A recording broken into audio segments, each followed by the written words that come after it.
All right, Shalom. This is Gamali Allah out of Great Millstone, Atlanta. Want to give all praises to YAHAWAH, BAHASHAM, YAHAWASHI, BAHASHAM Rakakwadash. Double lines to the elders and apostles of Great Millstone. Shalom to all the Akim that are pushing out this truth and sincerity. All right, now this is a lesson, and it's going to be centered around an article that I found, and it's called The Marks of Manhood off of boundless.org. Now, I believe this is a Christian site, all right, but you know, there's always good information. Us being you know, men of the Lord, potential men of the Lord, and the prophets, you know, we can take, you know, truth from anything. All right, so you know, like I said, it's on point. You know, there's good points, and it says, I'll go ahead and read it. It says, when does a boy become a man? Hint, it's not your age. Find out if you have what it takes to be a godly man. When does a boy become a man? The answer to this must go far beyond biology and chronological age. As defined in the Bible, manhood is a functional reality demonstrated in a man's fulfillment and responsibility and leadership. With this in mind, let me suggest 13 marks of biblical manhood. All right, now I'll go ahead and go into the first one. It says, spiritual maturity sufficient to lead a wife and children. The Bible is clear about a man's responsibility to exercise spiritual maturity and spiritual leadership. Of course, this spiritual maturity takes time to develop, and it is a gift of the Holy Spirit working within the life of the believer. All right, so off bat, okay, it begins to talk, this article begins to talk about spiritual maturity and leadership. All right, and it also, when I read up, it also said that wisdom, that manhood doesn't necessarily, or maturity doesn't necessarily go hand in hand with age. All right, which there's countless scriptures dealing with that, as far as wisdom, you know, not basically being wisdom is above age. It's above your age, you know. So going back into it, matter of fact, I'll go ahead and pull a precept. All right, and this is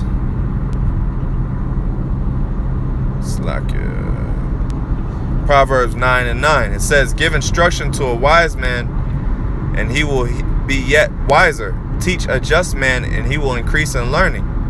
Okay, so a wise man will receive instruction, all right, and he will grow. So a part of spiritual maturity and spiritual leadership is being able to be humble and to take instruction. It says, teach a just man and he will increase in learning. Okay, so in order to learn, you have to be able to be taught. Okay, you know, in order for you to grow. It says, the fear of the Lord is the beginning of wisdom, and the knowledge of the holy is understanding. All right, and that fear is how we began to receive the understanding of the scriptures. Okay, out of fear you get obedience. Out of your fear of the Lord, you start to be obedient to the Lord, and in return the Lord begins to trust you and give you the understanding of his word. All right, but it says the fear of the Lord is the beginning of wisdom. So that's how we began to acquire wisdom, Akim. And it says, and the knowledge of the holy is understanding. Okay, so that knowledge is very pivotal, you know, especially in these times. Okay, let me see. Well, that was pretty much the point, but I'll go back to the article. All right, and manhood is a very key thing in this faith. All right, you gotta step up and be a man. All right, and being a man, as a matter of fact, I want to call this manhood and taking care of responsibilities.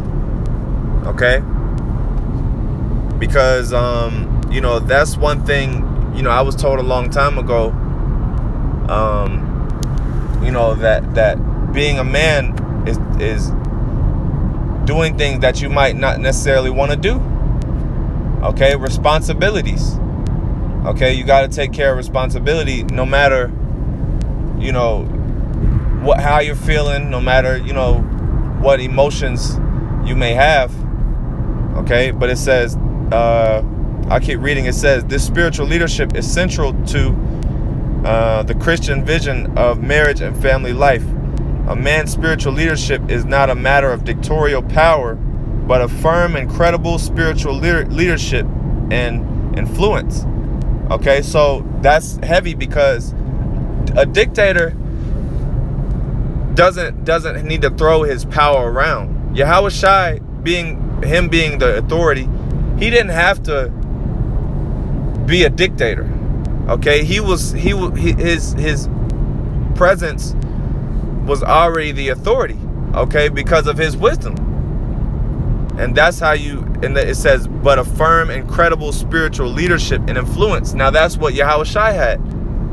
All right.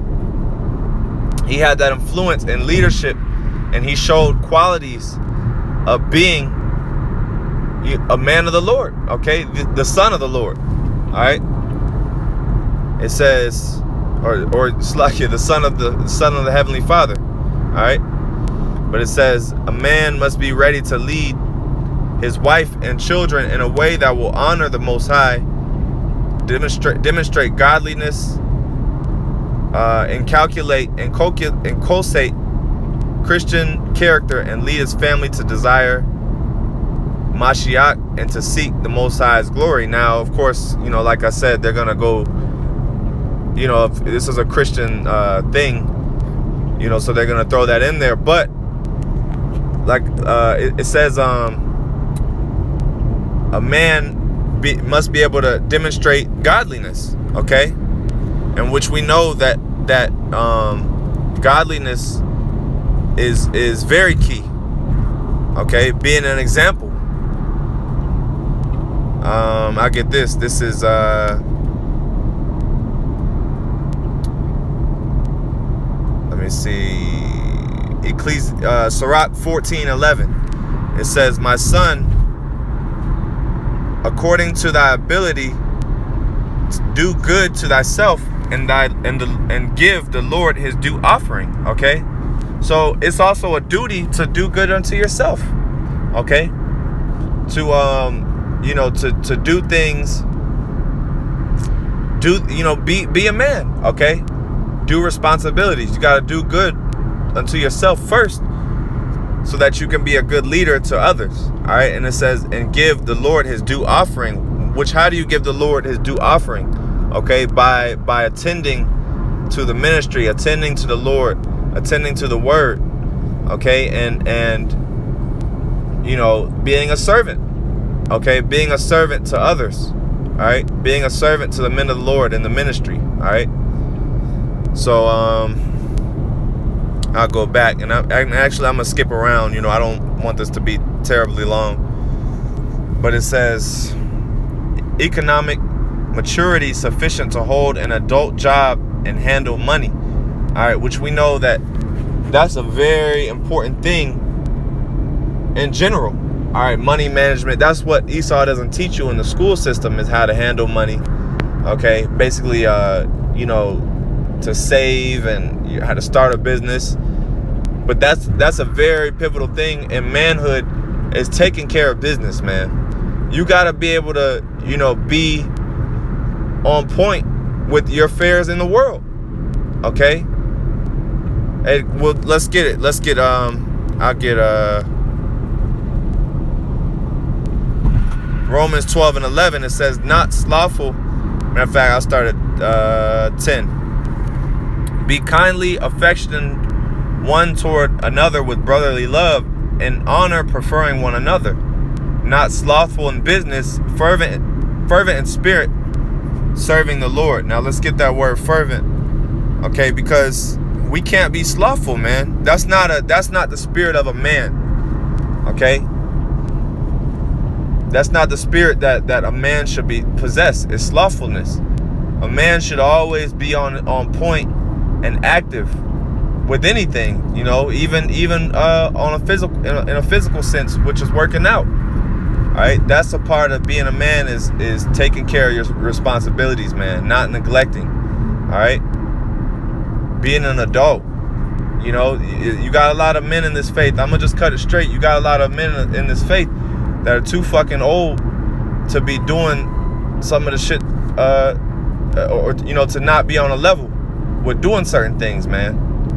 You know, and you know, and I don't, you know, I say that humbly. You know, I'm not saying that like you know, I got my shit together. Of course, we all got things to work on, but hey, you gotta be a man at the end of the day. Now it says fervent. It says zeo. Okay, and it's Greek, and it says to boil, to be hot. All right, so we gotta be hot about this truth, fervent in spirit, set of zeal. Okay, now we gotta be zealous, man. We gotta be fervent and you know, be hot about this thing, man. Not lukewarm like Revelations. I think that's Revelation 7.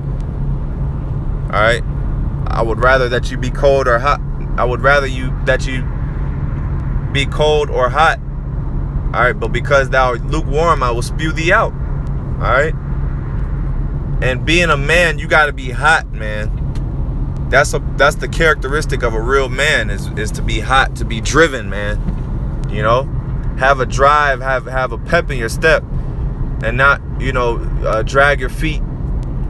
Be, you know, being slow and, you know, all depressed. You got to collect your emotions, and hey, the scriptures say, gird up thy loins, man. It says a real man knows how to hold a job. Actually, matter of fact, let me go back. Advertisers and marketers know where to aim their messages directly at adolescent boys and young men. This particular segment of the population is inordinately attracted to material goods, popular entertainment, sporting events, and other consumer options. The portrayal of young manhood made popular in the media and presented as normal through entertainment is characterized by economic carelessness, self-centeredness, and laziness. All right, so that's what they're pushing out today, and these times is basically foolishness.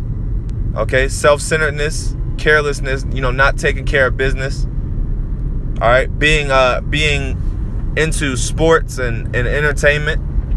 You got a lot of men, even amongst Great Millstone, who will, you know, be into sports. Now, of course, disclaimer, there's nothing wrong with being into sports, but if you catching every game, you know, you keep up with all the games, but yet, you know, you aren't attending to what you need to be doing through the spirit, and even in a carnal sense, all right, then hey, you got to check yourself, man.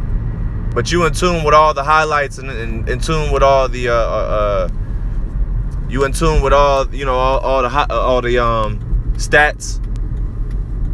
You got to check yourself. All right, but it says a real man knows how to hold a job, handle money with responsibility, and take care of the needs of his wife and family.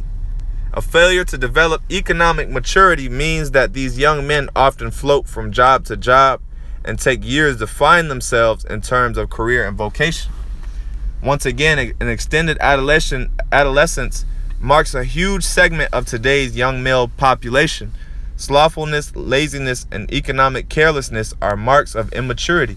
I'm going to read that again. Slothfulness, laziness, and economic carelessness are marks of immaturity. Okay?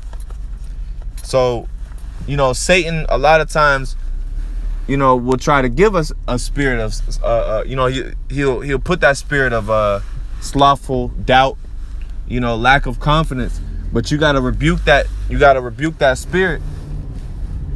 And you know, and push through it, man.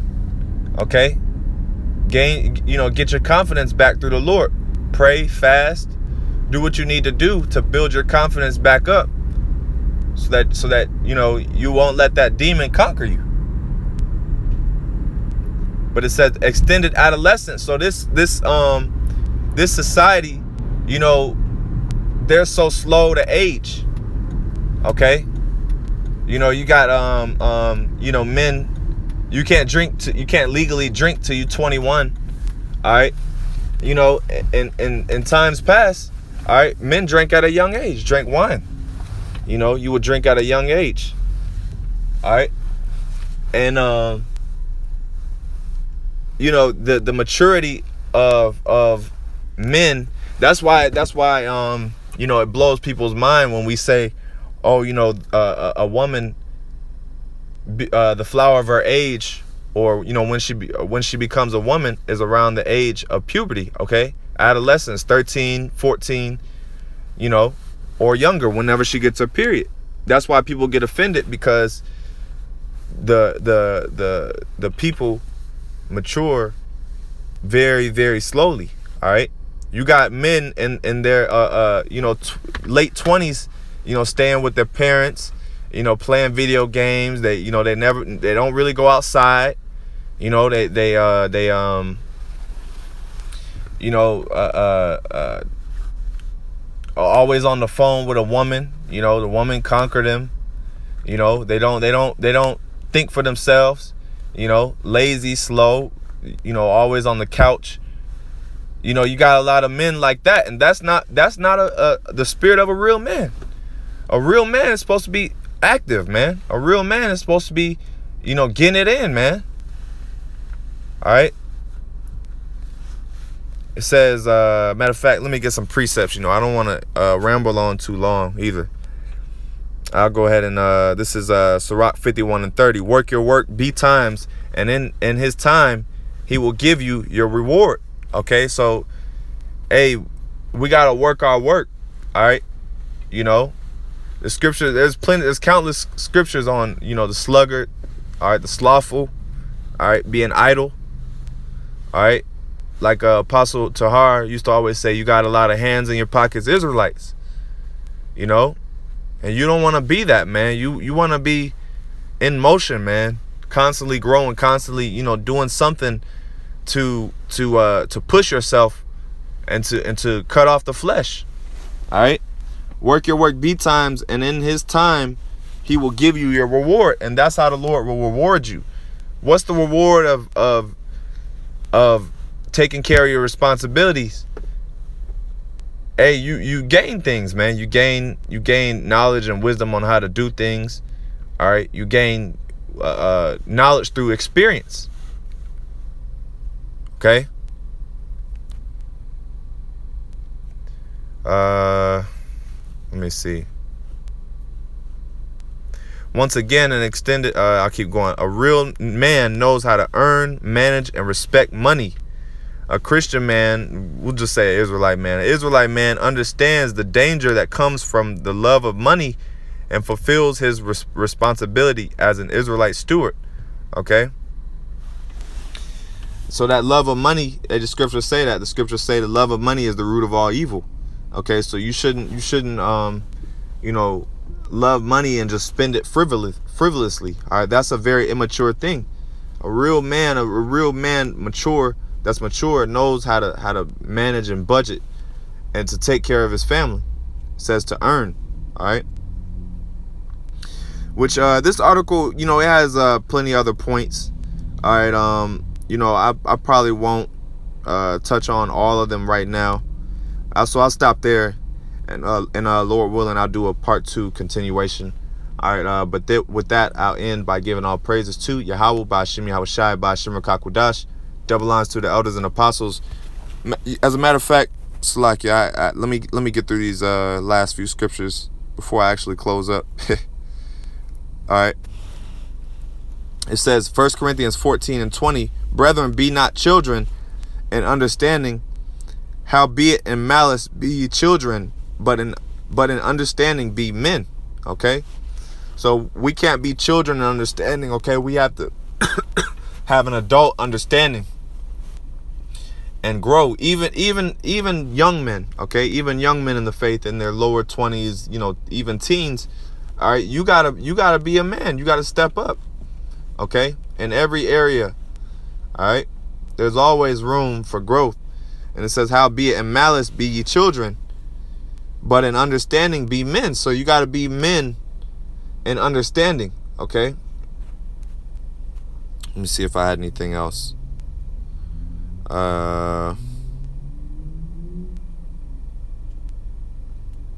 That's it right there. But yeah, ending off by giving all praises to YAHAWAH, BAHASHAM, YAHAWASHI, BAHASHAM, Double lines to the elders and apostles of the great millstone. Shalom.